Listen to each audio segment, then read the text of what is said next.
Tonight's very special episode of the Sunday Night Talk is here. It's ready. Omar Carmona joins me because it is the week before the Super Bowl. Next week, it all happens. So we have a sit down. We have a Sunday Night Talk about all the things leading up to it.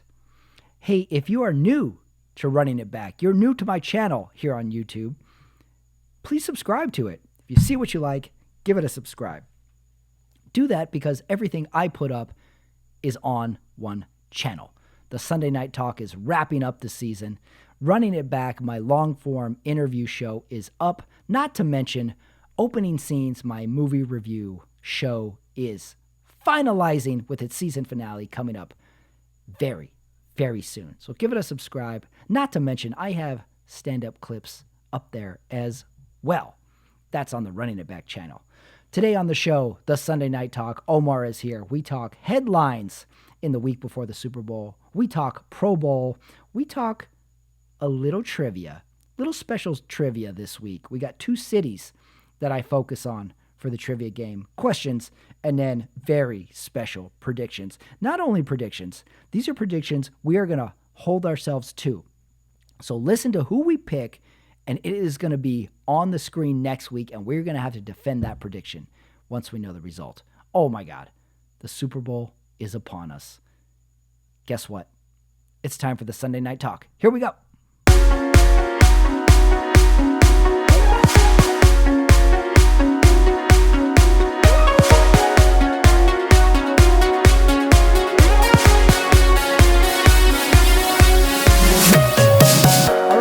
Sunday Night Talk, recording this 7:10 p.m. West Coast time. Omar Carmona joins me.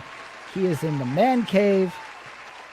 I am here in the LA studio. It is the week before the Super Bowl, so no games today. However, still much to talk about. We're going to talk headlines. We have a weekly game in store, as we do every week. We have the questions, and then we're going to cap everything up with our Super Bowl predictions. Ooh. So, Omar Carmona, it's the week before the Super Bowl. No games. How did you spend this Sunday? Are you gearing up for the offseason already? I'm gearing up. I'm in the middle of off-season baseball off-season. So I'm paying attention to the Red Sox starting rotation, our batting lineup. We signed a few big contracts. Pat, I don't want to talk about football, outside of the Super Bowl. I'm pretty much done with the NFL season. Oh my God. Wow, this is a weird turn that I didn't necessarily expect for, although maybe I should have after knowing your thoughts earlier in the year. The season is over.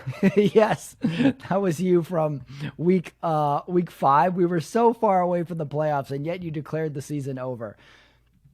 So, I decided to wear my Derek Carr shirt this week because this might very well be the last of Derek Carr we ever see in anything even close to a Raiders uniform. It sure does sound like it, right? Like it's over, right? I mean, I think he's pretty much said it. The Raiders will have a new quarterback come, next season. God damn it, Raiders. You are so bad. I don't want to watch this. Right. That was me in the middle of the year. Yeah, so why don't we start with headlines this week? There isn't a game, so of course, there's some off-field headlines going on. I wrote a few of them down. Probably the biggest one is Tom Brady announcing he retired again. So he does it on his cell phone, no fanfare, no press conference, no nothing. And he says he's retiring, he's walking away from the game. I believe him. I believe that this is it for Tom Brady. So maybe it's finally time to have the exit interview Tom Brady discussion. First of all, do you believe Tom Brady is done for good? He's done. He's not coming back. Yeah, it seems like it, right? He has this tone in his voice too that really sounds like a man who is done with this career. Like his voice was cracking a little bit. His eyes were a little glassy, so maybe he was emotional. So I feel like he's retired for sure. I wonder how close he was to going to a different team, though. I wonder if there was anything in his head where, okay, if this happens and this opportunity opens up, I will go there, but if not, then I'm retiring. Did you have any hope for him going to another team or sticking around for another year? Um, I was hoping he'd stick around for one more year, but I mean, I say that just out of pure selfishness. He's earned the right to go out the way any way he wants to go out, and it's time. I mean, he's the oldest player I think to put at this or non-kicking player to perform at this level and the way he does it. I know he could go another year, but it's time. If he says it's time, it's time. Well, let's do a little Brady recap because, Brady has been in our life for 20 plus years at this point, and it's going to be hard to imagine an NFL without Tom Brady, without just saying like, oh, how did Tom Brady's Patriots do? Oh, how's Tom Brady doing on the Bucks? Type of thing. Like, did he have a good game? Did he have a bad game? So now we're going to have a Brady-less NFL, and I'm thinking about Tom Brady's career from the early days to the middle of the dynasty to this Tampa Bay, that one year where he just comes back and wins a Super Bowl. I don't think we fully examine how crazy that is. Like, I'm going to switch teams and I win the Super Bowl the very first year. For you, I think it's different for everybody. For you, when did Tom Brady become a thing to you? When did you realize this is our guy for the next 10 years? This is our flagship player in the NFL. When did it happen for you? I mean, to come the way he did, and for Drew Bledsoe, and just run the table. Although he was not spectacular. I mean, if you look at his numbers from that first run, they weren't. There was nothing eye popping about his numbers. I would even argue, if I can look at him, if I remember, I would even say like arguably Brock Purdy's numbers were probably even better than Brady's. And that's not to say that that Brock Purdy's going to have the same Brady trajectory, but there was nothing spectacular. But aside from, hey, you get thrown in there and you win a Super Bowl. So it doesn't get screw the numbers. That's the best way to, announce that you're here in the NFL.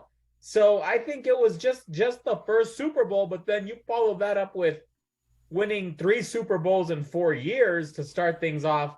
Yeah, that pretty much solidified his spot.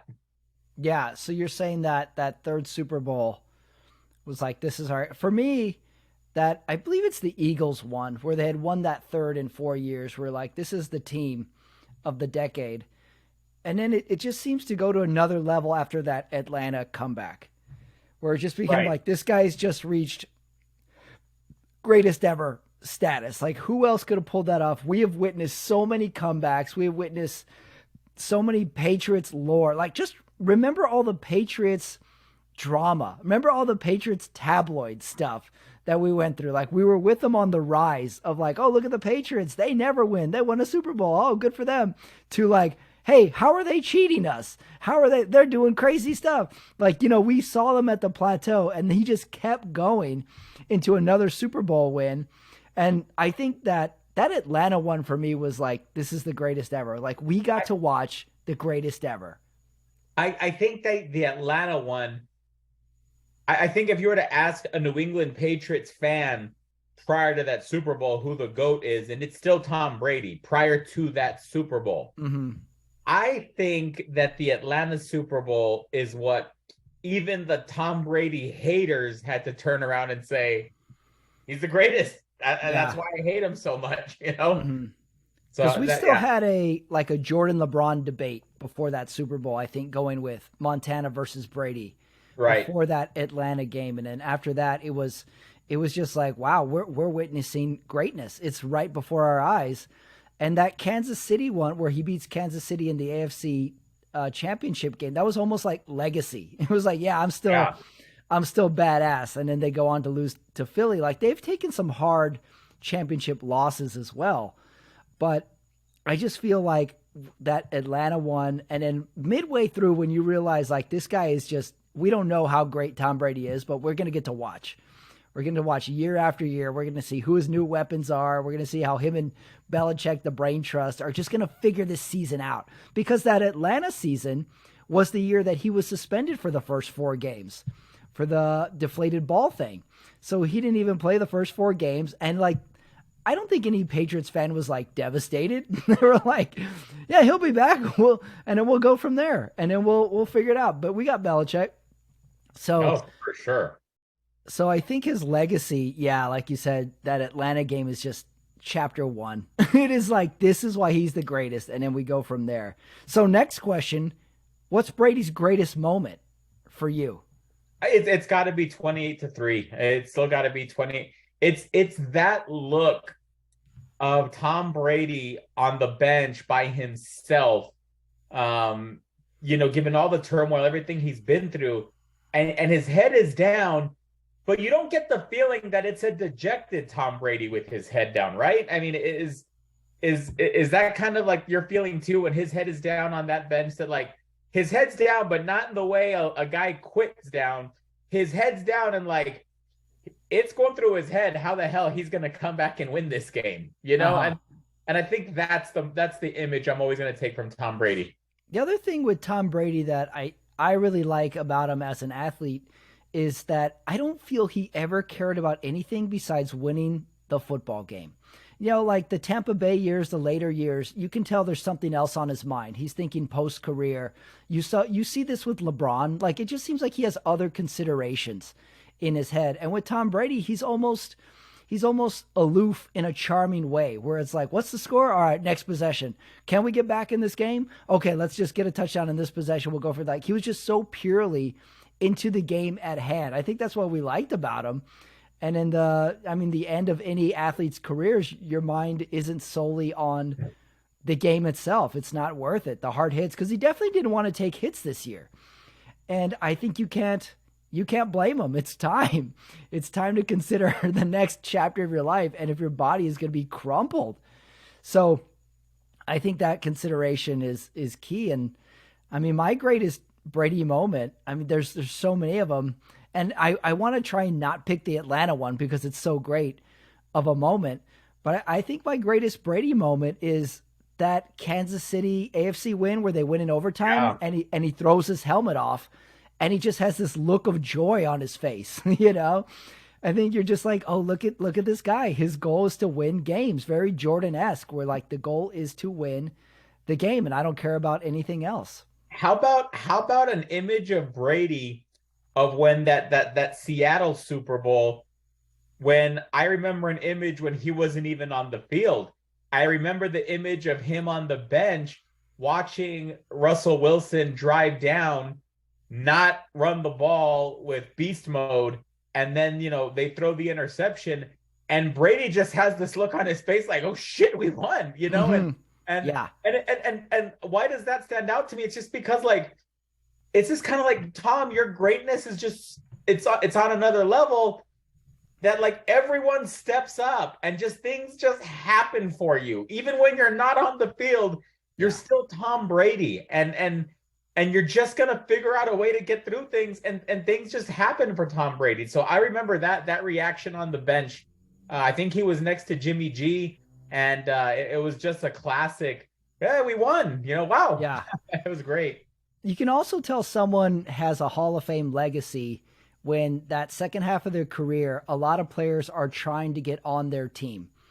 Like Junior Seau was like, I got to get on the Patriots for 1 year. Maybe I can get a championship. Randy Moss, like, let me go to the Patriots and, maybe I can be part. And then you had little like bursts where like Chad Ochocinco, remember, went to the Patriots for a bit. You had some, like, there was a slew of running backs going, like you had little veterans trying to just get in this circle of Tom Brady. It was like, maybe I can just be part of this, part of something great with it. I think that speaks a lot to his legacy as well.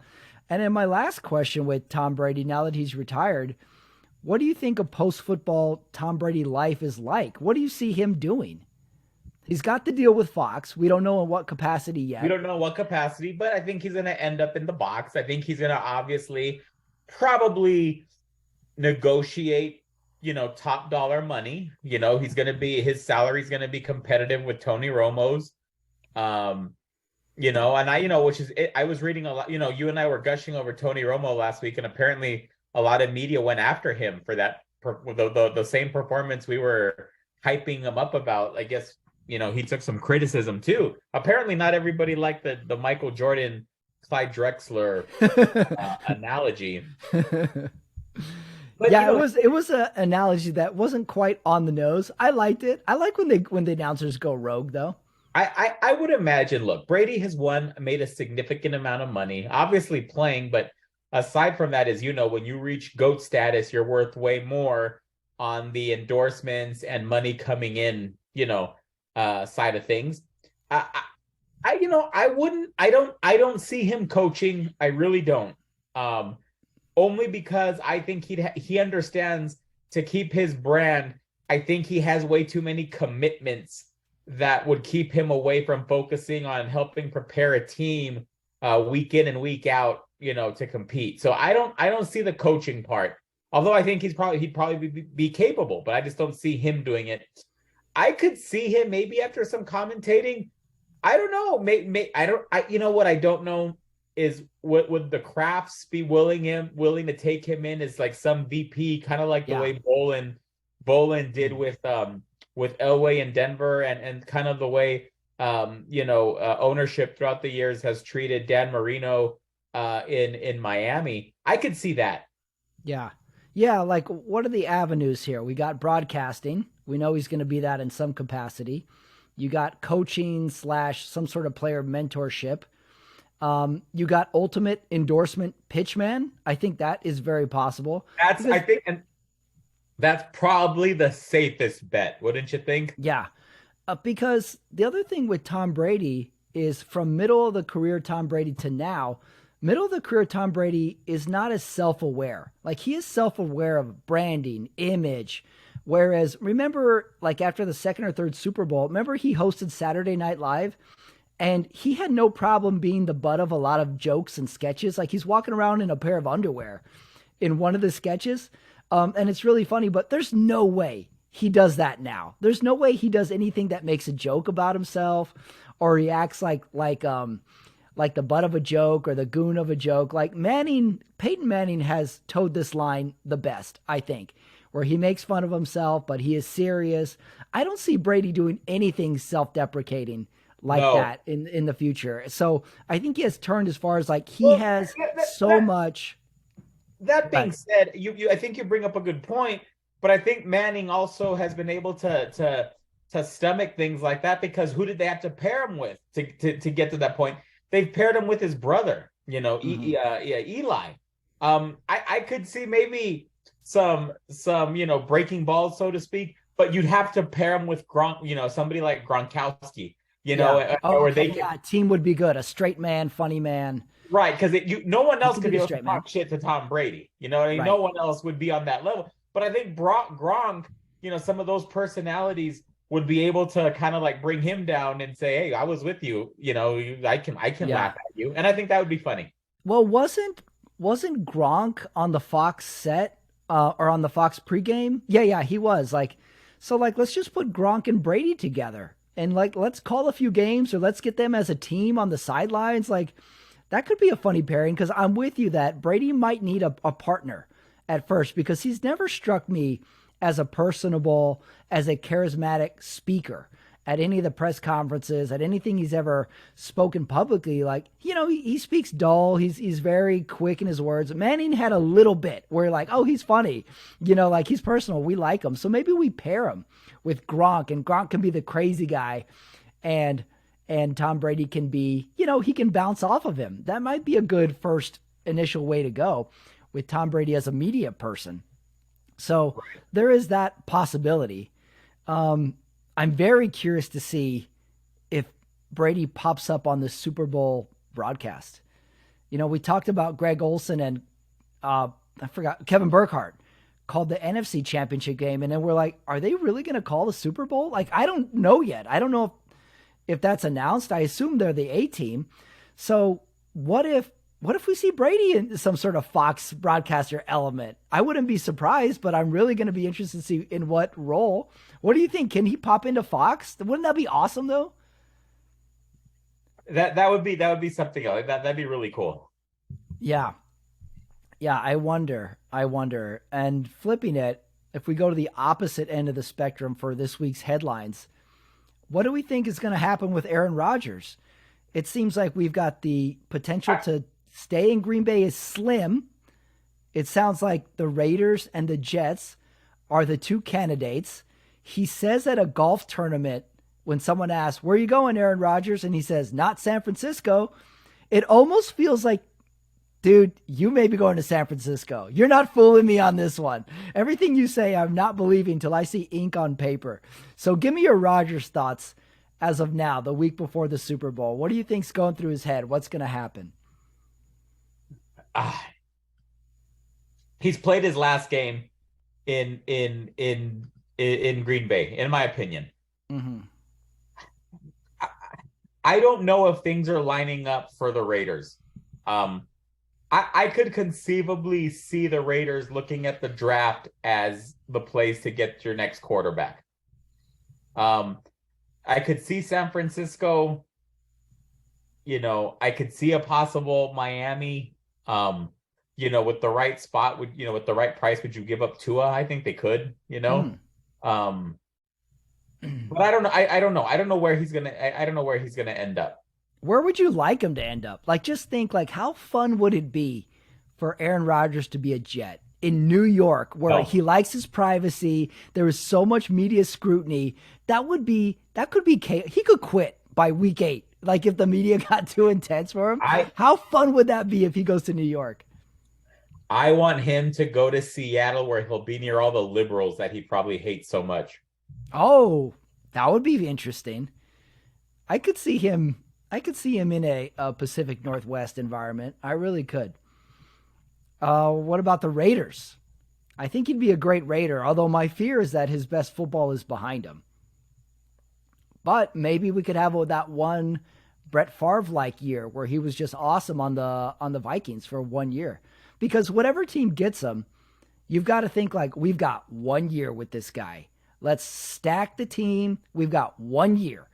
So maybe we could have a fun year with wherever he goes. Like my worry if he comes to the Raiders, number one, if I'm listing the pros, I think Aaron Rodgers is a swashbuckling, crazy, live on the edge player, and that's good for the Raiders. That's my pro. My other pro is like this is a veteran. I don't know if we've ever had a veteran quarterback like this. My con is that he may not be good anymore. he might be a horrible locker room guy. He He might be he very may difficult. he may be a horrible locker room guy, and we just don't know it. And I don't know. I don't know. I don't see Raiders just because they were so quick to it seemed like Devontae was so quick to get out of Green Bay and leave Aaron Rodgers. Like, so why would he go with him now?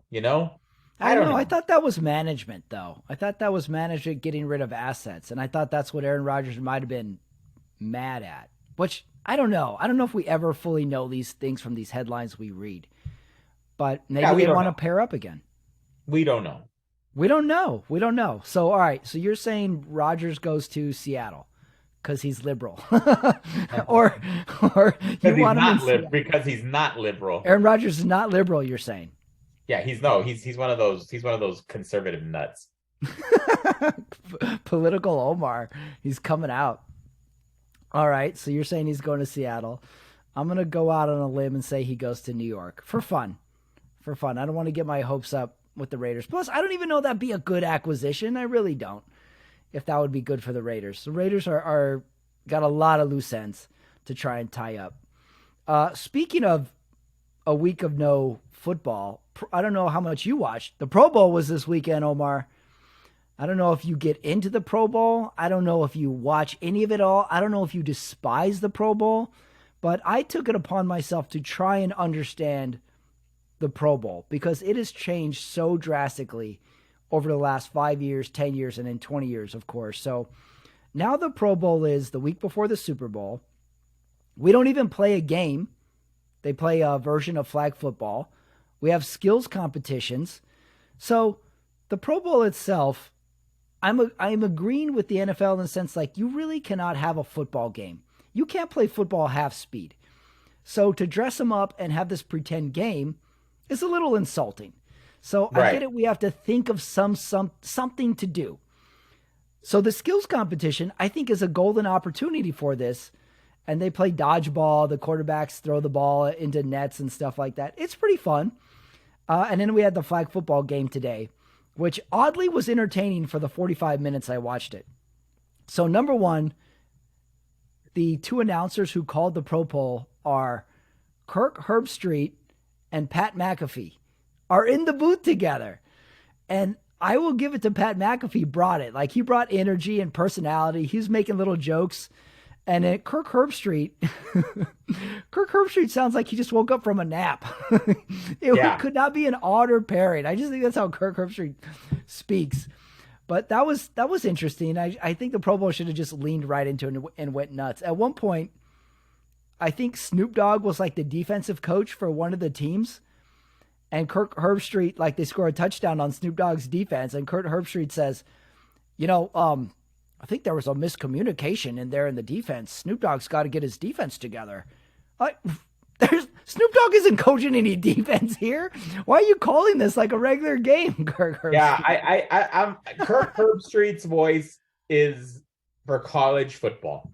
Yeah, for like he's got a reverence for the game and like this is a silly game. At one point, Pat McAfee says, Snoop Dogg's defense is down. Maybe he can help out with some herbal remedies. I was like, yeah, let's go for it. Let's just go for any of this. I also like how the players can play the game with their sunglasses on too. That seems extra special. So the Pro Bowl, then we have the skills competition. They play dodgeball. They play tug of war. Dodgeball seems like it would be a great idea. And then I watch it. It wasn't really that exciting.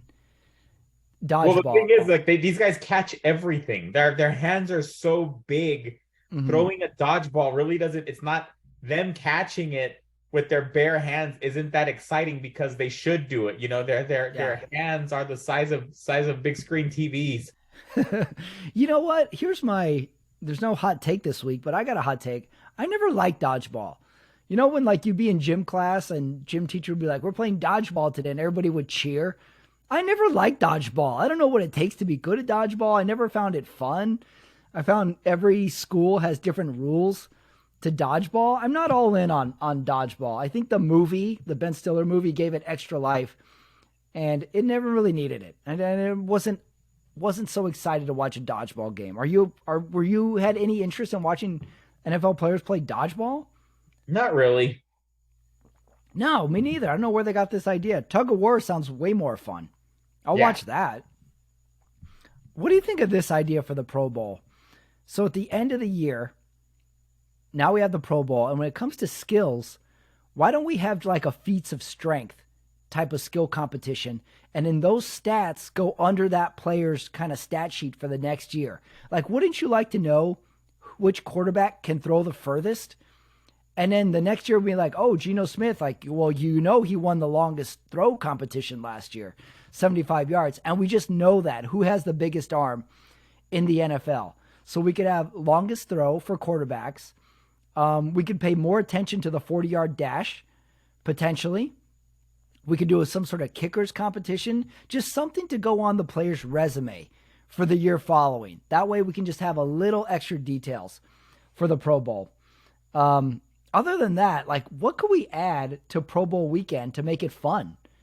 Maybe we could have like a driving competition and they just drive a car over a road course or something. That'd be fun. Think something like Battle of the Network Stars. And we put that would be nice. Yeah. I give it that feeling. Or give it that wide world of sports feeling. Yes. Yeah. Like, is there any event in your head that you say like, okay, I wish I could see phenomenal athletes do blank? Like, what would you throw in there to get some excitement or just get some competition going? Yeah, I don't know. I like that tic-tac-toe that with the snapping the football and punting and kicking like a field goal. That was pretty cool. I wouldn't even mind if the players played Scrabble, like a board game, and they just kind of played and just saw who won, and they just kind of go, or trivia, like do a trivia, like a Win Ben Stein's Money type of thing. That'd be fun too. We get the players on edge, like something. Yeah. I don't feel like the Pro Bowl is really correct right now. I feel like we still need to tweak it. No, it needs a lot of tweaking, but I think this Pro Bowl was one of those experimental years. So let's just start thinking of ways we can improve it. So I don't think this is Yeah. going to be the way it is forever, but they're trying to. What about 5K would be too long, but what about a 3K run and everybody starts together like a marathon? You know, we just see we just see them run for a mile and a half and we see who wins. We see which lineman wins. We see who's the fastest guy. We see who throws an elbow like in the start. What about that? That'd be cool. Like a field day. Remember in school when you'd have a field day and you would have various events or something like that? What about I'm that okay for with the that. NFL? Yeah, something like that would be good. Also, with the Pro Bowl, it bothers me a little bit that the teams in the Super Bowl don't participate because they can't because they have a game to play. So we're missing, 20% of players that would be in There, there. They don't get to hang with the Pro Bowlers. it's more than that. I mean, so many players said that they weren't going to do it that when you got to put in with all due respect to Geno Smith and Huntley, you know what I mean? Yep. Put Carr in that category too. But yeah, you put Carr in that category. It's like they weren't really. They're not all stars. You know what I mean? They're hey, this isn't a good guys, type thing. You know, I mean, Yeah. they're great guys, and they had a few good games during the year, and you wouldn't think that they'd at ever point their jobs were in jeopardy. Although, yeah, they there was some talk on each of them at some point, but yeah, I just don't see it. Just I don't see the point. I just don't Yeah. see the point. Yeah, it would be nice if the Pro Bowlers from the two best teams of the year could participate in the Pro Bowl, could be in the mix. What about like Howard Stern interviewing people? In a Oh, box, or obviously the NFL would never go for that, but hmm, or somebody where they come in and just be a little more interactive. You yeah. know, um, Oh, like a press row. Like maybe that'd be part of like the skills competition. Like, all right, you got to throw the ball, you got to do the shuttle run, but now you got to go through press row and you got to do the interview. Okay, now you got to interview somebody. Like make the player be the interviewer. That yeah, would be good. That would be fun. Okay, do the 5K run. Do the they did something kind of fun where they were tossing water balloons to each other. So like these are just full on birthday party games, which I'm all for. Let's do that. I yeah, like for the sure. interview idea. Something on the intellectual side would be good. I was um I was thinking about the Pro Bowl because I was watching old Super Bowls this week to try and get myself ramped up. And I watched 49ers versus Chargers. Remember that Super Bowl blowout? Yes, A couple thoughts on that one. There was a promo because back in those days, the Pro Bowl was the week after the Super Bowl. There's a promo by Warren Moon, I think. And he goes, now that the 49ers finished their tune-up game for the Pro Bowl, be sure to watch next week while we take it to like it was just like kind of ramping up the fact that this was a joke game. But it was like, oh yeah, one more week of football. We got the Pro Bowl. Let's watch it. We got nothing till the fall, so we might as well watch it. And then this was the coolest thing that I still can't figure out. I was watching 49ers Chargers, and this particular replay that I watched on YouTube had the commercials. Do you remember this commercial? It was Jason Alexander, who's George Costanza at the time, and he was a pitchman for pretzels. And somehow he ends up on a military airship with a parachute on. And the guy says, kicks him off the plane. He goes, "So long, pretzel boy," and he pushes him off with a parachute. And you go, "Oh, funny commercial." And then they cut to the game, and there's a guy in a parachute landing on the field. I'm like, "Oh, they recorded it earlier. That's funny. That it looks like he's going." And then they cut to the field, and the guy takes his goggles off, and it's Jason Alexander. It's really him. It's not a stunt man. And he runs off. He's got the parachute strapped to him. I couldn't figure out if that was fake or not. I don't know what the hell happened. I can't imagine it was real. I was like, what a good ad. Like, that was crazy. Crazy shit used to happen in the Super Bowl like that. yeah, that's cool. That was excellent and weird at the same time. I got one more headline for you. I don't know if I believe this headline 100%. Apparently, the big brass at CBS had a quote unquote intervention with Tony Romo at the beginning of the 2022 season, saying he had to study more. I don't know if I believe this because who's more coached up than Tony Romo? Did you see this headline? No, I did the intervention. I did see. I did see. Yeah. I don't know where this came from. This had to be some TV exec just saying like, "Oh yeah, we told them to study more and it got blown out." But like, why would you pick Tony Romo? He's the most studied up of anybody. Wouldn't you pick one of the other guys like the Fox crew or something like that? I don't know if I believe that headline. Do you? No, I don't. I don't know. I mean, who knows? Who knows, Pat? Well, I think this is one of those things where like we need to drum up a headline on a Tuesday. For Like sure. we don't have sports yet. Oddly, really no stories about the game.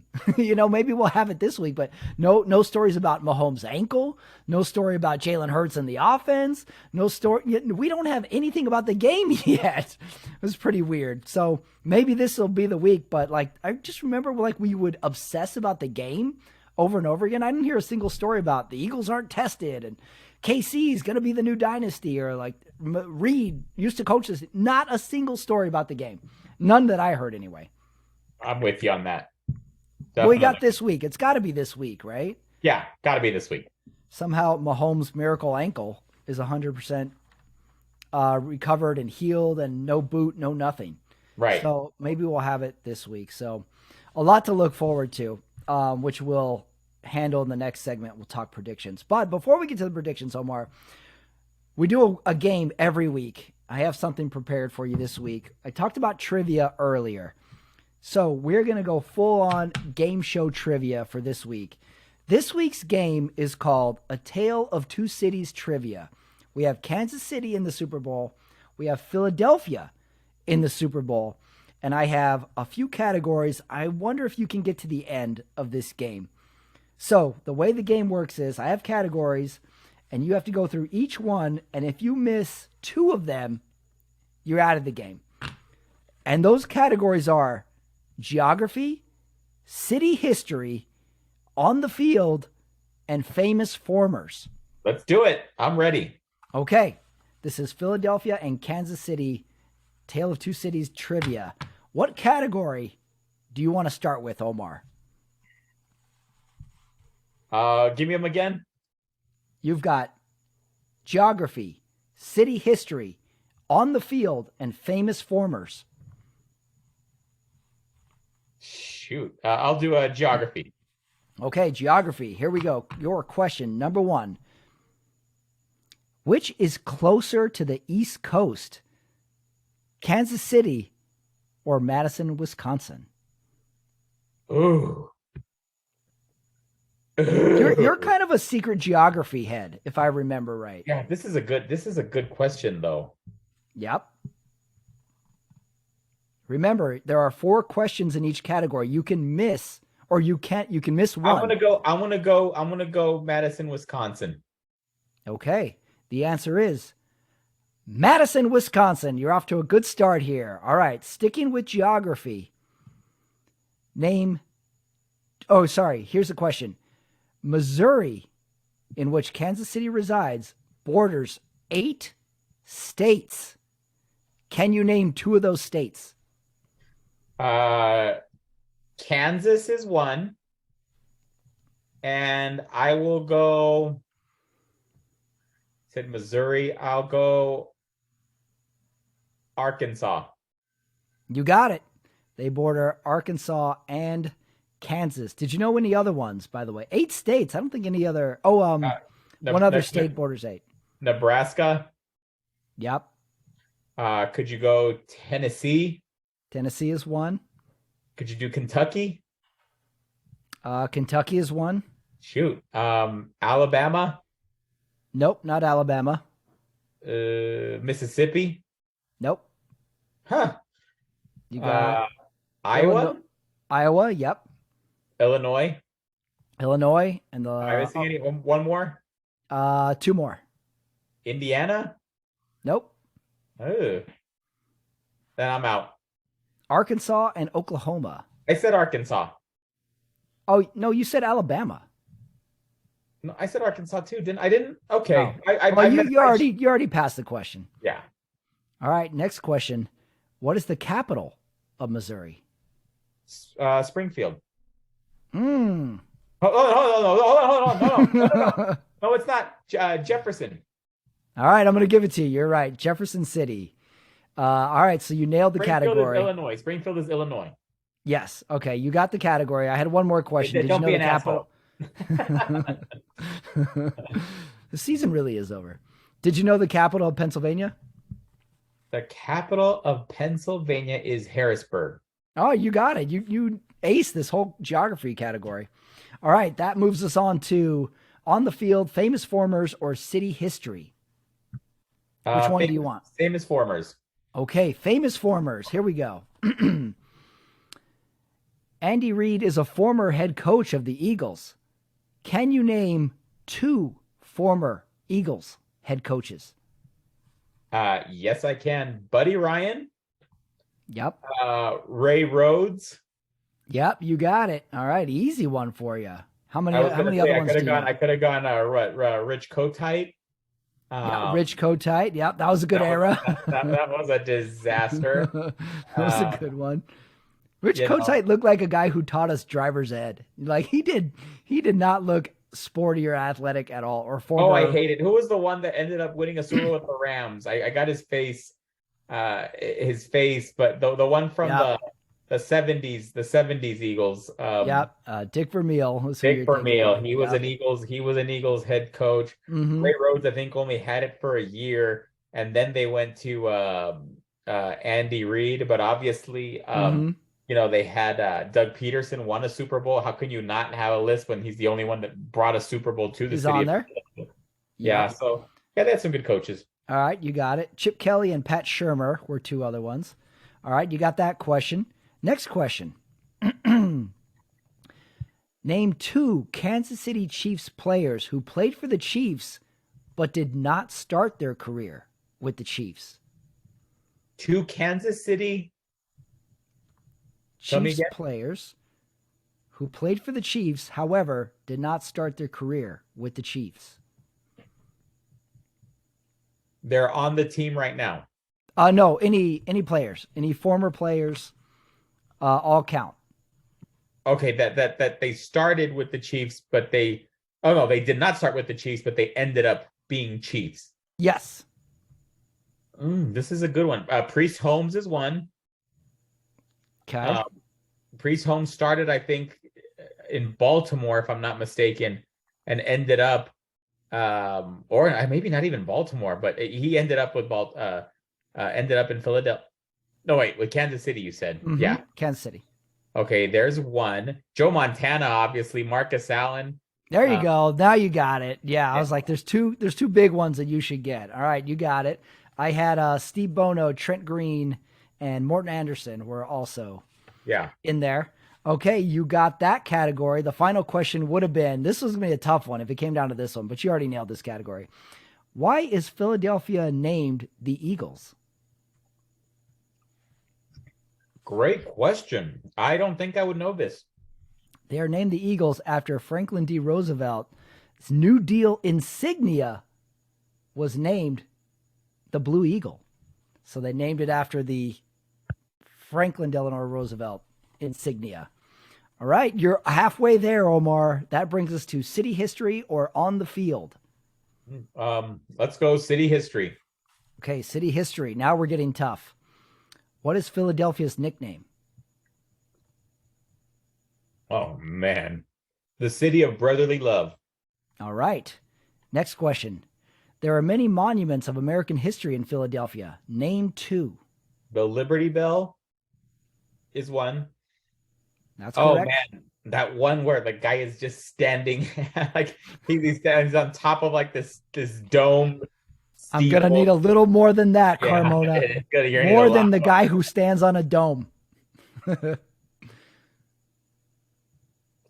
don't know. Okay. There's that one.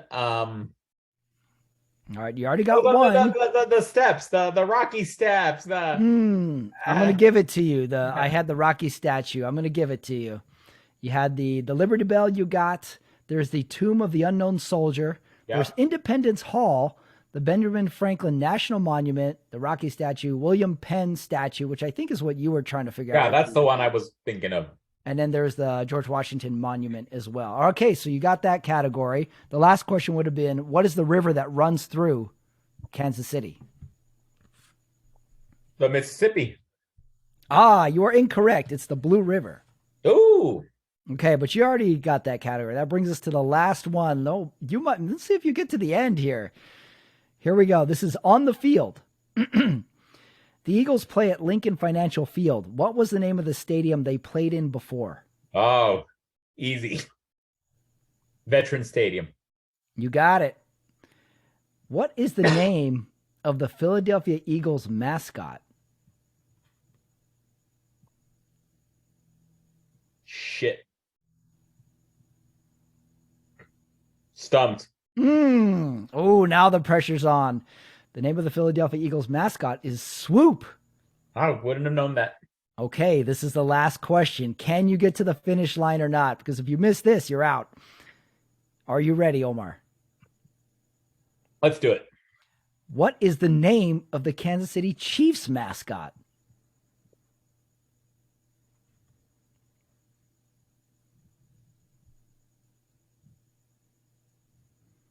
I want to say, Ooh, he doesn't know it off the top of his head. I don't know. I'm going to guess Big Chief. I don't know. Oh, incorrect, Omar. Their mascot's name is Casey Wolf. Makes sense. Look at that. You almost got to the finish line. You were good on the city history and the geography. All right. Excellent round of trivia. That brings us to the questions going into the Super Bowl week. So we got props to think about, and we've got out of left field type of questions. So right off the bat, let's just go questions. Who do we think, what kind of game are we going to have? Do you envision this game as high scoring or low scoring? I think we could have a high scoring game, and I hope we do. It's always more fun. Yeah. So if I'm putting on my Stephen A. Smith hat for this week, what are my concerns for each team? What if I'm the Eagles, or if I'm looking at the Eagles, my concern is the Eagles really didn't beat anybody good in the last, they beat the Giants.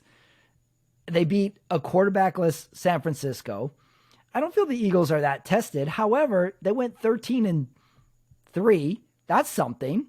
I'm not sure if the Eagles can get down 10 and have the juice to get back on them. That's my concern number one. Concern number two is, what if the Chiefs really confuse Jalen Hurts? I don't know if he has a second step in him to make the second read, to make the big play. That's my concern for the Eagles. So what are you concerned about for the Philadelphia Eagles going into the Super Bowl? It's Jalen Hurts is, if you're an Eagles fan, you appreciate everything Jalen Hurts has done, but he's definitely the X factor. Is the stage going to be too big for him? When he's the one staring across the field, and he's looking probably at the best quarterback of this generation. So you have Jalen Hurts concerns too. Right. Yes. Yeah, I do too. I don't feel like he's fully tested at this point. All right, so let's flip it. What's your concerns for the Kansas City Chiefs? If I think possible being prone to give up a big play, which is something that Jalen Hurts is, capable of doing. Yeah. Completing the big play. So that's where I'm at with that. I feel like if we have good Jalen Hurts in this game, I feel like they could pass on these guys. I feel like they could run on them, and I feel like they could pass on them if it's good Jalen Hurts. So if we have Jalen Hurts in the middle of that San Francisco game where he went 3 and outs in a row with all bad passes, I feel like Kansas City is going to put up 15 points on them that way. So, yeah, good Jalen Hurts is a concern for the KC defense. Other KC concern is, I'm still a little shell-shocked from them playing poorly in that Tampa Bay Super Bowl. It didn't feel like they ever showed up to that game. That Cincinnati game a year ago, this is not the Mahomes I know. This is not the Chiefs I know. I feel like that could rear its ugly head still at some point, where they come out flat, or there's that week in between where, like they just aren't as sharp as the week before. So I still am a little concerned about KC. They have a little bit of a track record of not showing up in big games. So I agree with got that. I got that. Okay, so now let's talk kickers. Do we feel a kick will play an important role in this game? It could. Yeah. This is What are we not talking? Missed extra point? a missed extra point. I could see a missed extra point from one of the teams, and it's going to cause some problems. Okay, like if we keep on that vein, special teams. Do you see a punt return or kickoff return for a score at any point during this game? Yes, by the Eagles. Oh, really? So I'm gonna go. Yes, I do. Not only that, but I think it's gonna be by the Eagles. Okay. Who do you think is going to mess up this game worse from a coaching perspective? I'm talking wasting timeouts, delay a game penalties, odd play calls. Who's the more liability from the coaching side of things? Sirianni, only because he's new. Mm-hmm. New to the. I'm saying, and again, new to the stage here. Yeah, that's true. It's pretty young. It's like Andy Reid could be his grandpa. Age-wise, He could be his grandpa. Nick Sirianni is the son Andy Reid wishes he had. He does. You know what I see how I see Sirianni fucking up this game? Oh, I'm going to add a new segment. How coaches fuck up the game. This is how I see Sirianni fucking up the game. Going for 2 in the second quarter. And I'm talking early second quarter.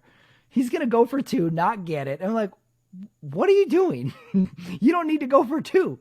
It's 10-7 right now. You don't need to go for 2. That's how he's going to fuck up this game, Omar. He's going to try and go for 2 when it's totally unnecessary to it. How do you think Sirianni can fuck up this game?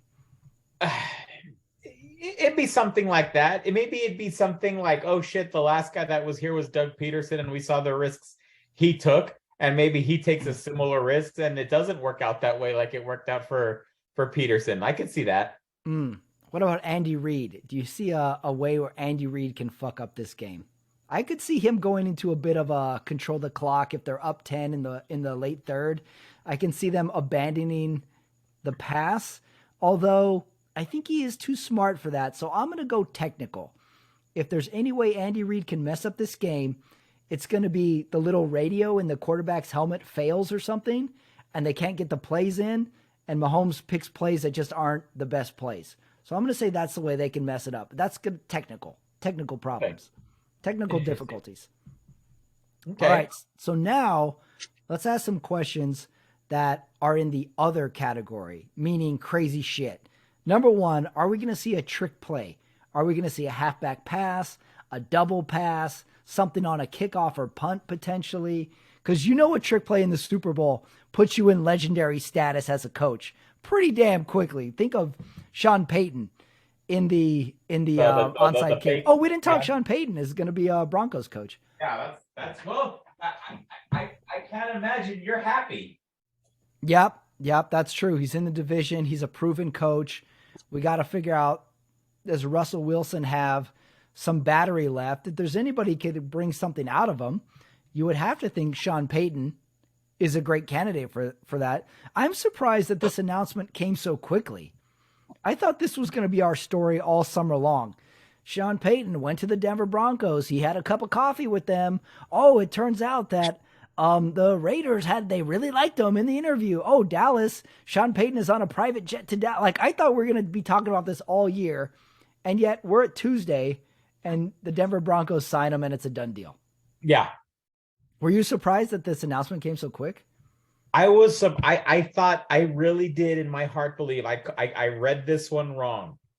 I thought that the only reason that he was even entertaining the Broncos and Texans and Chargers was because he was putting pressure on Jerry Jones to get the deal done.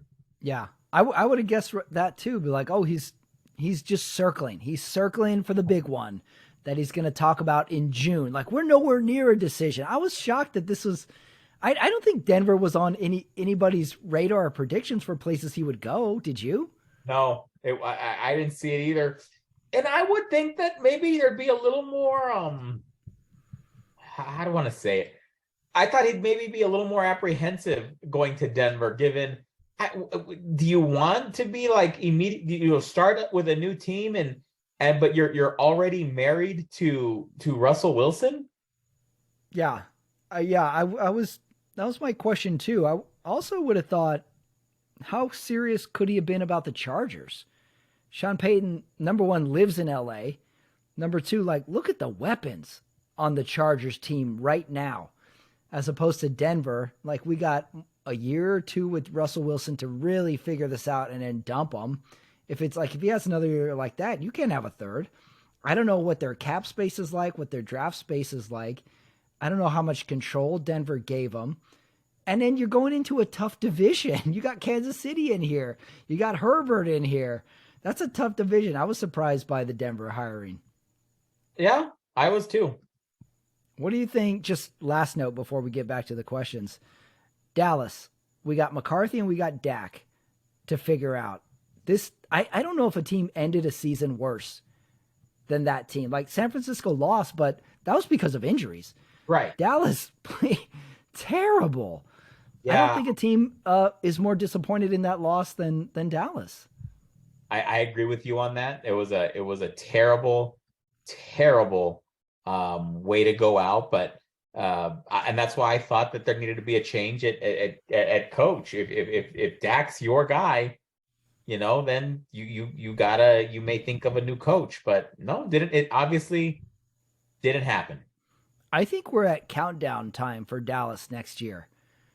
If they get into the wild card and lose, that's a disappointment. If they get into the divisional and lose, that's a disappointment. If they get in the conference and lose, okay, gray area. But like a playoff berth is not enough for Dallas next year. They've had too many bites of the apple with this coach and this QB. So that's my thoughts as of right now, which is why I thought the Sean Payton thing would have been his number one. I'm with you on that one, Pat. All right, back to the questions. Now back to the crazy ones. Are we going to see a controversial commercial? Yes. Oh, what are you thinking? Are we thinking it's going to be somebody's going to take a jab at someone politically? Ooh, a political jab commercial. But one thing I do want to plead ignorance on is I don't know how much input does Goodell have on the content of these paying commercials. I would think some, but yeah, you're right. I don't know. Does the NFL vet every single commercial to be played? Because at the same time, like if it would have to, right? Well, you'd think so, but at the same time, like if you're paying top dollar, it's like you're not going to tell. I'm paying millions of dollars for this commercial. You're not going to tell me what I can put on the commercial. Yeah, true. Okay, next out of left field question. Super Bowl halftime show. Are we going to have a good, average, or bad one? Because we've had a couple good ones the last couple of years, so it might be time for bad. I'm excited about this one. Rihanna? You know why? Why? I don't think I'm going to watch. Oh, I think it's nothing that excites me. So I'm like, and that's what you're excited about? Yeah, I'm excited about not being excited about a halftime show because last year I really didn't get to enjoy a break because I was so enthralled with the LA rap scene. But this time I'm thinking, I've seen Rihanna and I'm sure it's going to be great, but maybe I'll take some time and just relax. Yeah. Like we really went through a couple of eras of Super Bowl halftime shows. Remember we had like the classic rock era where we had the Stones and like there'd be a guest appearance from Tom Petty and then Tom Petty was it. Like we had Bruce Springsteen. We had all classic rock and then we went pop.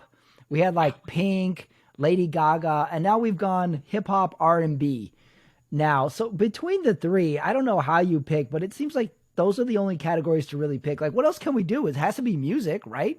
Are we right. Could we have Cirque du Soleil? Is that possible? Would we get murdered for that? So what are our only options? It's always music? Yeah, I don't know. I mean, maybe you're right. Maybe you brought something up, something to send to Goodell. Let's think outside the box. Well, the Super Bowl is in Vegas next year, isn't it? Oh, that's going to be something. That really has potential for thinking outside the box. Wayne Like Wayne Newton. Wayne Newton. We could do Elvis impersonators. We could do the Flamingo Girls. Just like Oh, that's your hot. There's going to be Elvis impersonators next year at that it's Vegas. gotta be right. Everything Vegas. The great thing about Vegas is like we know it's debauchery and craziness, and we love it. We're like, yeah, this is where this we. That's why we made this city to have stuff like this. A Vegas Super Bowl. Usually, I would think that if I were to ever be at a Super Bowl, even if my team was not in the Super Bowl, I would obviously wear my Joe Montana jersey, even if I'm watching two other teams. However, a Vegas Super Bowl, I make an exception. I'd go dressed as a wise guy. I'd go dressed as Joe Pesci. So you would dress up to a Super Bowl, like costume. Oh yeah, I'd be Joe Pesci. I'd have high hair, and I'd wear a nice suit. And what would be?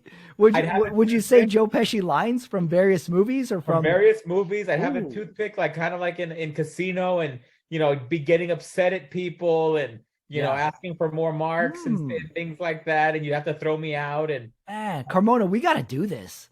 I think we got to do this. Like we got to go to. Could you imagine like other people like? Well, most of these people here are fans, but what are those guys? What are those guys? Yeah. Right. It would be very Vegas, but it also would be very Raiders because there's Raiders the only fan base where people dress up in costumes that have nothing to do with the team. Like we have a Raider guy who dresses up as a gorilla. There's no gorilla in the Raiders. That would be very Vegas like. I like that. Joe Pesci. I'd love to hear your Joe Pesci lines, like what you would be throwing. Yeah, we'd have to think of something. Or like if you're like, oh, I'll take a hot dog and pretzels. Like, oh, we're out of pretzels. You could be like, ah, you fucking prick, you out of pretzels. You could throw that out there. Ooh, I like that. Yeah, you'd be screaming at a concessions guy. You'd be like 15,000 for a ticket, and I can't get pretzels. This fucking guy.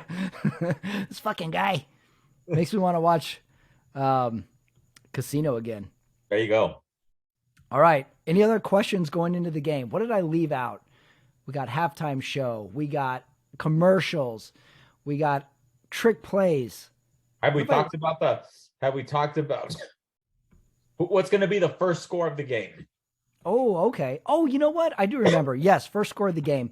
I was rewatching some Super Bowls, and I rewatched the Denver-Seattle one that they played in New Jersey. And the first snap of the game goes over Peyton Manning's head for a safety.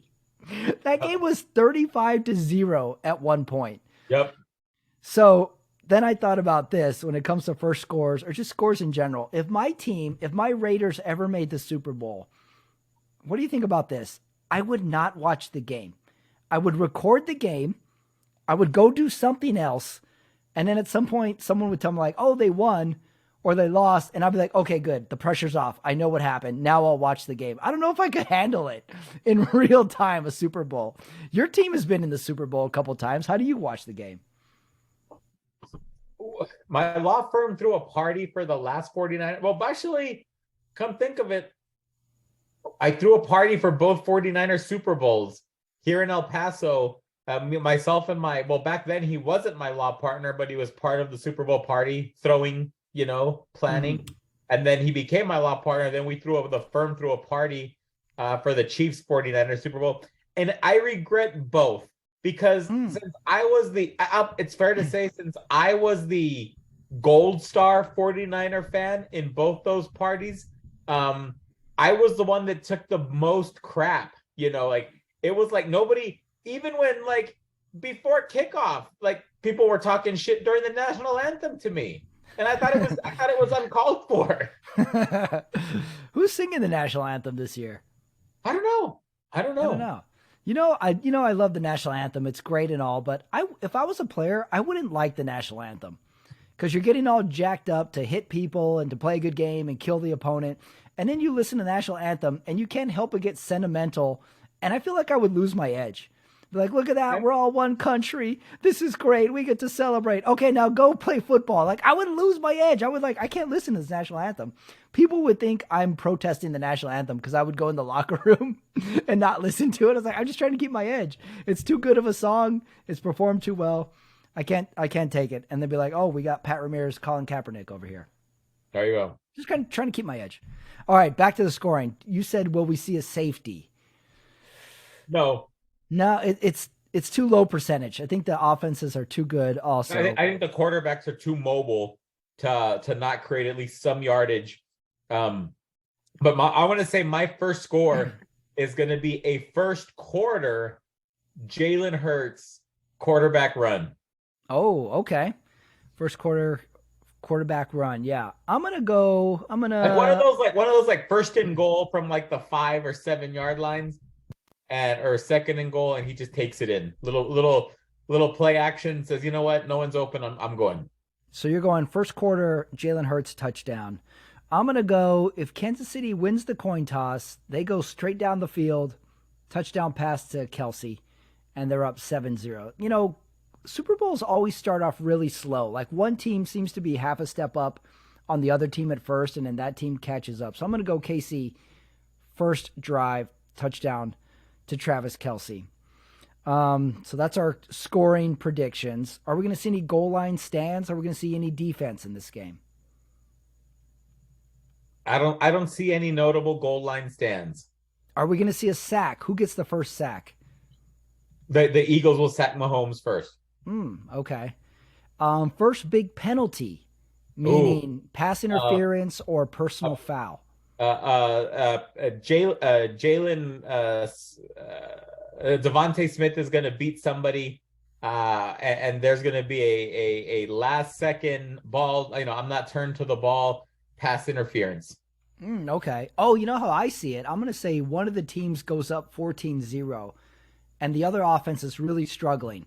And then there's a pass interference, and that essentially is like, okay, the team is in control now. Like now we got a pass interference. This team is in business. Yeah. Okay. I don't know who that would be, but I'm gonna go with that's my big penalty. All right, unless you have any other questions, it's time for the predictions. So you know, all year we've put on our screens our week 1 Super Bowl matchups. Mine was Kansas City versus Green Bay. Yours was 49ers Bills. Neither of them came true, although I got Kansas City. But on our screen next week is going to be our predictions that we're making today. Okay. So we can be held to it. So predictions for the game. Pick it, Omar. Who's going to win? What's the score going to be? Kansas City 36, Philadelphia 31. Wow, high scoring and close. Yeah. Okay, I thought long and hard about this. And my prediction is Kansas City 27, Eagles 24.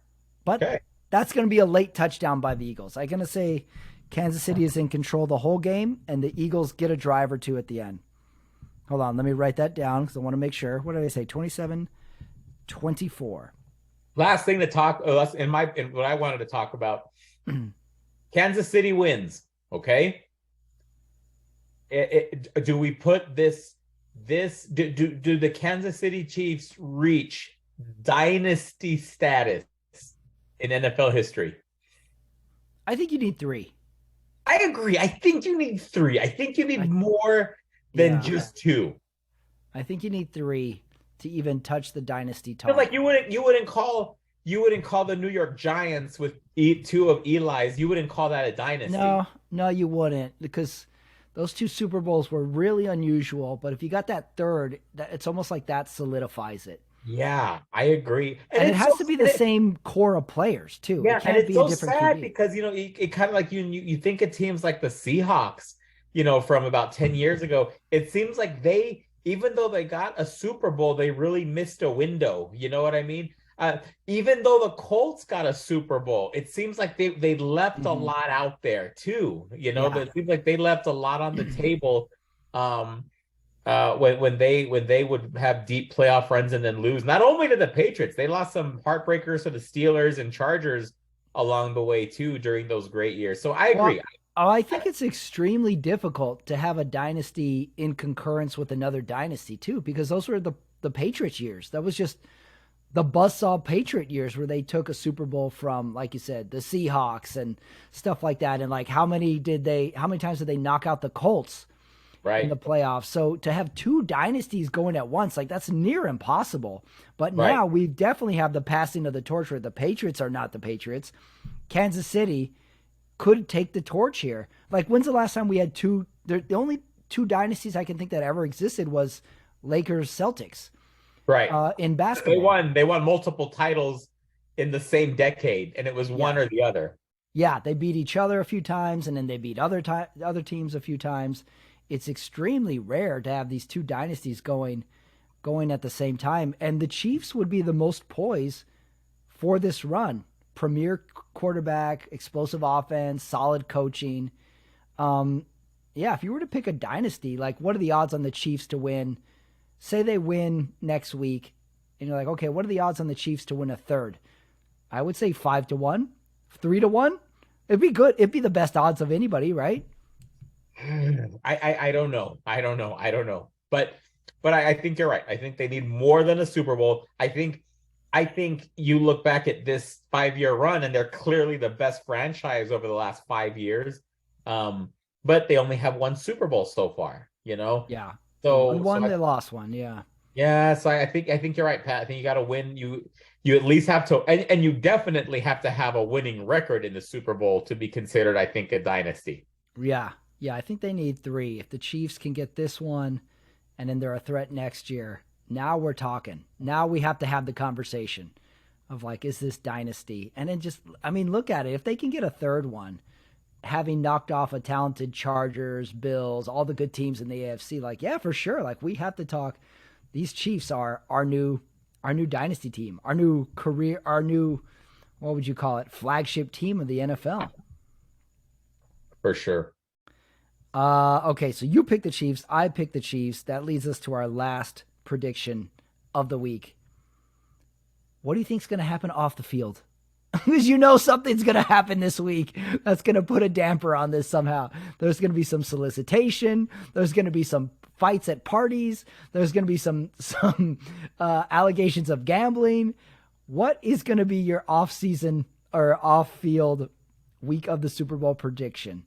Okay. Will a player go to Mexico? I want to go with a Philadelphia Eagle picks up. It's gonna be a I want to say no off-field issues. It's gonna be What? You were going to say something, though. What were you going to say? maybe a DWI, one of Oh, those DUIs, but nothing major. it's But then funny I how that checked. doesn't even seem that bad anymore. Yeah, just like nothing major. It's fine. So you're going no? Your prediction is no No, prediction? Patrick, the funny thing is it wasn't until, obviously it was that Eugene Robinson, picking up a That was hooker. great. That was a good one. That was the problem with that one is that was the night before the Super Bowl. What are you doing? Sometimes Um, you got to ease the tension. yeah, man. Um, but then I thought when the train was And off there the was an rails, undercover cop, right? yeah, but when the train was off the rails is when that player for the Raiders, Barrett Robbins, just Barry goes Robbins, missing. yeah. That's when I was like, we think he's in Mexico right now. We have no idea of his whereabouts. He had a mental breakdown. That was a bad off-season one. You know what I don't like about the undercover cop posing as the prostitute is my argument would be as the defense lawyer, hey, if you never dressed up as the prostitute, we wouldn't be here. Aren't you just as culpable? You can't pretend to commit a crime and then bust me for a crime. What the My hell, my man? my argument would be there was no crime committed as my client thought that you were going to pay him for the sex. Right. I'm like, he's paying in the biggest game in the world tomorrow. You should be the one throwing money at him for sex. Oh, I'm with you all the way. I'm with you all the way in the policeman impersonating Isn't it illegal to impersonate a police officer? So shouldn't it be illegal to impersonate someone you're not? Come on. Come on. Eugene Robinson. It was so funny. That put such a huge damper on the game. Like, oh my God, Eugene Robinson propositioned a prostitute. What does that say But about the team? and then you got to think, did he fly in like all his like brothers and sisters and in-laws and kids and nephews and nieces, or that's embarrassing, or were they all gonna gather in his hometown and like then how awkward would that party be? Ooh. And then on top of it, John Elway picks on him in the second half and Hmm. has Rod Smith just blow right by him. Yeah. And And basically, I think that was the touchdown that the game was over. It's Right. like in the And like third even the quarter. announcers were talking about it's like, oh, that's Eugene Robinson. That was he got in some trouble. Of course, you can't help but think if that is on his mind. Like it was Like, still obviously, asshole. going. It was still going. And then let's not forget, I mean, he wasn't even the Super Bowl, but the Ray Lewis crime slash murder that occurred the week of the Super Bowl, which he wasn't in, but I feel like we never even got to bottom of that case legally of what happened. By all intensive or everything that I've read is that everybody involved, nobody snitched on Ray Lewis. They all went to jail. And I think that was the deal. Ray Lewis said, like, okay, nobody snitch on me. Don't include my name. You do the time, but I'll take care of you when everybody comes out. Because I think the way it went down is that Ray Lewis did the holding down of the guy that got stabbed a million times. And somehow there was a trash bag of clothing in question that might have been in the Ray Lewis car, or maybe he disposed of it or something. But it sounds like he was involved. It sounds like another person would have been charged and would have done time for this murder. Not beat up a guy, not stole a car, killed a man. It seems like maybe if we were to rank the best, not the best, the worst off season, off the field week, that's got to be number one, right? And it feels like we don't talk about it that much. Ray Lewis is commentator. He was the defensive coach of the AFC today. Yeah, Does it seem like this should be of importance? I'm with you on that. Oh my God. I mean, we don't have who won the week this week, but maybe Ray Lewis is the answer. Jesus Christ, man. You would think he won from just total scumbag, dirtbag, convicted murderer to like, hey, he was a great player. Did you ever see him dance? He would dance really good before games. Oh my God. That is weird. What other off field stories where we had the Marshawn Lynch where he doesn't talk to the press? No. Yeah. I don't think any other ones. There would be always the press day where somebody like a girl proposes to one of the players, that's pretty funny. But yeah, we got Ray Lewis, Eugene Robinson, Barrett Robbins. They were talking about how Dallas, given the weather issues and that they've had, remember last time the first and only time the Super Bowl was in Jerry World, they had horrible weather the week leading up, and there was talk about weather. maybe even possible. I mean, it just couldn't be done, but it was so bad they were concerned about people showing up to the game, and I think that. And then in the years since, obviously there was last year when there was that big freeze and electricity. So I read an article that the NFL is not going to consider Jerry World anymore because of the timing of the year and Texas's energy problem on that grid. Mm-hmm. That Jerry World will likely never get a Super Bowl. That's a good one. Weather could be an off field. Oh, I should have thrown this in predictions. Will we see some sort of malfunction? Remember like the blackout game, 49ers, Ravens? Will we see some kind of malfunction during this game? Like what could malfunction? Lights we saw. I'll tell you a malfunction. Any shots of Cliff Kingsbury or any talk of Cliff Kingsbury in Arizona, that'd be nonsense. I'd like that. I'd like a Cliff cam. We just halfway, just a running gag of like, where's Cliff Kingsbury?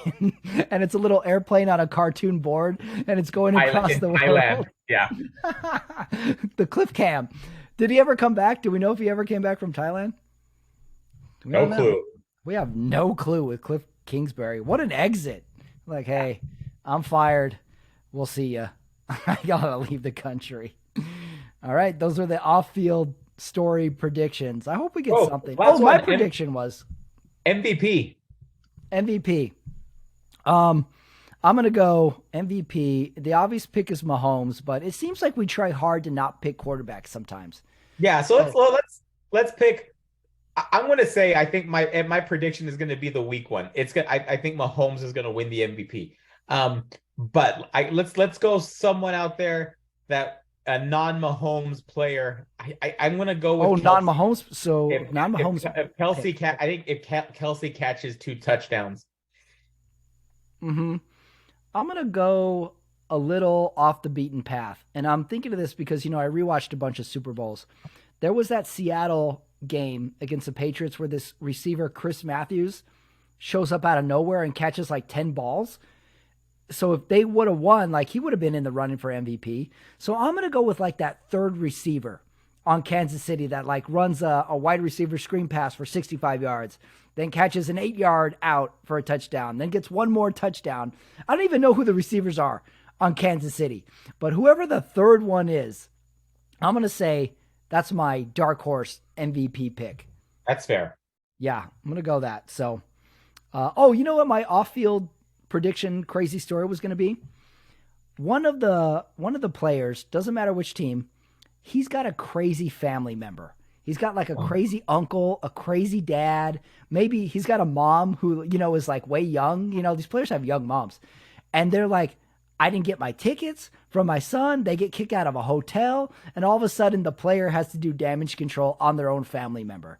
Oh, yeah. And then at some point the press is tracking down the family member to get interviews and stuff like that. So I'm going to go family member drama for my off-field prediction. I love family member dramas. All right. Well, Omar, this time next week when we will be speaking, we will have a Super Bowl winner. What are you doing? I'm going to watch the game, like I do, and I'm just take my notes. I sit there with a pad of pen and pad, and I just write all my observations down. So I go solo to some degree, but I might watch it with some people, get some food, get some beer. I like to make a little party of it. So I kind of treat it like study hall. Okay. I like to take it all in because I hate missing like a commercial or something. Because the problem with the Super Bowl party is you have to do a lot of socializing. I know, like, and eating. It's fun.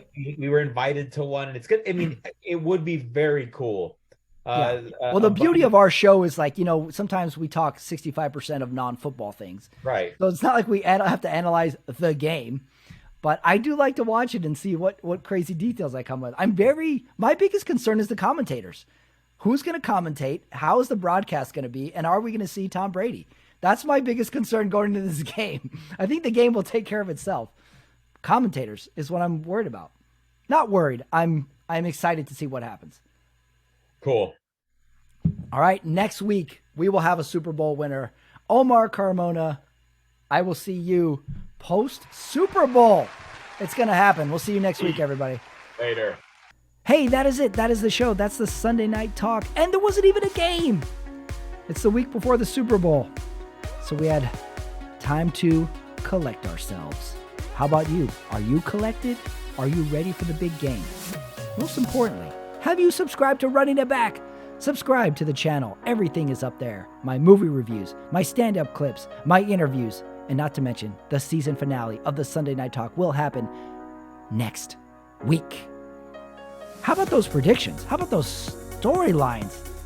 This week, Pro Bowl, Tom Brady, Aaron Rodgers, where's he going to go? We don't know. And of course, the predictions. Me and Omar both picked KC in a high-scoring game. Let's see how that turns out. Well, we're going to have to defend it to the death next week. I hope you enjoyed the show. I hope you're ready for the Super Bowl. And I hope you listen to Running It Back here on the Sunday Night Talk. It's going to be here. Be ready. The Super Bowl is upon us. See you next week.